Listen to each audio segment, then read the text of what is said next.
আসসালামু আলাইকুম এভরিওয়ান, কেমন আছেন সবাই? আমি ভালো আছি আলহামদুলিল্লাহ। আজকে এমন একটা রেসিপি আপনাদের সাথে শেয়ার করতে যাব যেটা নাকি বাচ্চা থেকে বুড়ো সবাই খুব পছন্দ করবে। আর অনলাইন জগতে আমি এই ফার্স্ট টাইম এই রেসিপিটা আপনাদের সাথে শেয়ার করছি। সো ভিডিওটা অবশ্যই পুরোটা দেখবেন, স্কিপ না করে একদম ভালোভাবে পুরোটা দেখে নিজেও করবেন। আর যেহেতু পালং শাকে অনেক বেশি ভিটামিন আছে, তো এইটা তো বাচ্চারা অনেক সময় দেখা যায় যে বাসায় শাক খেতে চায় না বা মাছ খেতে চায় না, তো এইভাবে টেকনিক করে খাওয়ানোর বেস্ট একটা আইডিয়া আমার কাছে মনে হচ্ছে, যার কারণে আজকে আপনাদের সাথে রেসিপিটা শেয়ার করা। আমি শুরুতেই 2 টুকরা মাছের লেজ ভেজে নিলাম, আর শাকগুলোকে লবণ ছাড়া পানি ভালো করে ঝরিয়ে সেদ্ধ দিয়ে দিলাম।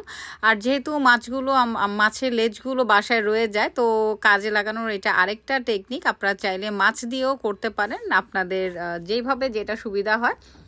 তো মাছগুলো ভেজে নিয়েছি, এর মধ্যে আমার শাকটাও সেদ্ধ হয়ে গিয়েছে। শাকটা একদমই পানি ভালো করে শুকিয়ে নিতে হবে। তার সাথে নিয়েছি আরেকটা ইনগ্রেডিয়েন্ট, যেটা হচ্ছে গিয়ে মসুরের ডাল। এই মসুরের ডালটা কিন্তু অবশ্যই আপনাদের দিতে হবে, না হলে কিন্তু এই বড়াটা একদমই ভালো লাগবে না। আর এই বড়াটার নাম কি দিবেন আজকে আপনারাই ডিসাইড করে দিবেন। আমি বড়াটার নাম ক্যাপশনে দিচ্ছি না, কারণ আপনারা কমেন্টে বলবেন এই বড়াটার নাম কি দেয়া যায়।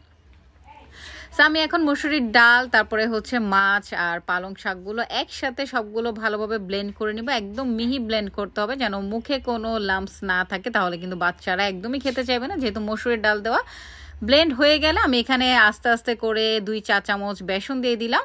তারপরে দিয়ে দিব এখন পরিমাণ মতো গিয়ে আদা রসুন বাটা। আদা রসুন বাটার আমি 1/2 চা চামচ দিয়েছি, আদা রসুন একসাথেই বাটা। তার সাথে এখন দিয়ে দিব 2টা পেঁয়াজ কুচি, তার সাথে 6-7টা কাঁচামরিচ। আমার ঝালটা একটু বেশি ভালো লাগে দেখে আমি ঝালটা বরাবরই বেশি দিই সব কিছু। আর একটু বেশি করে দিবেন ধনিয়া পাতা। ধনিয়া পাতাটা অবশ্যই দেওয়ার চেষ্টা করবেন। আর পুদিনা পাতা দিলে কিন্তু ফ্লেভারটা চেঞ্জ হয়ে যাবে, আপনারা এখানে পুদিনা পাতাটা দিবেন না। আর দিবেন গিয়ে কাবাব মশলা। কাবাব মশলাটা দেওয়ার কারণে যেটা হবে, বাচ্চারা একদমই ধরতে পারবে না যে অ্যাকচুয়ালি ওরা খাচ্ছেটা কি। মাছের কাবাব খাচ্ছে না, মাংসের কাবাব খাচ্ছে না, শাকের কাবাব খাচ্ছে, কোনটা বলেন বাচ্চাদের বলেন তো। আর এখানে দিয়ে দিব স্বাদ মতো লবণ। যেহেতু লবণ মাছ ভাজায় লবণ দেওয়া হয়েছিল, আপনারা একটু বুঝে শুনেই লবণটা দিবেন। শাকে কোনো লবণ দেওয়া হয়নি, শাকে লবণ দিয়েও সিদ্ধ দিবেন না। লবণ দিয়ে সিদ্ধ দিতে গেলে শাক থেকে বেশি পানি বের হয়ে আসবে, যার কারণে পরে লবণটাকে অ্যাড করবেন। এখন ভালো করে মেখে আমি প্যানে তেল গরম করে এখানে একটা একটা করে বড়া দিয়ে দিব। আর বড়াগুলো মিডিয়াম আঁচে ভাজবেন, না হলে একদম পুরে কালো হয়ে যাবে, আর টেস্ট বা টেক্সচার সবই নষ্ট হয়ে যাবে।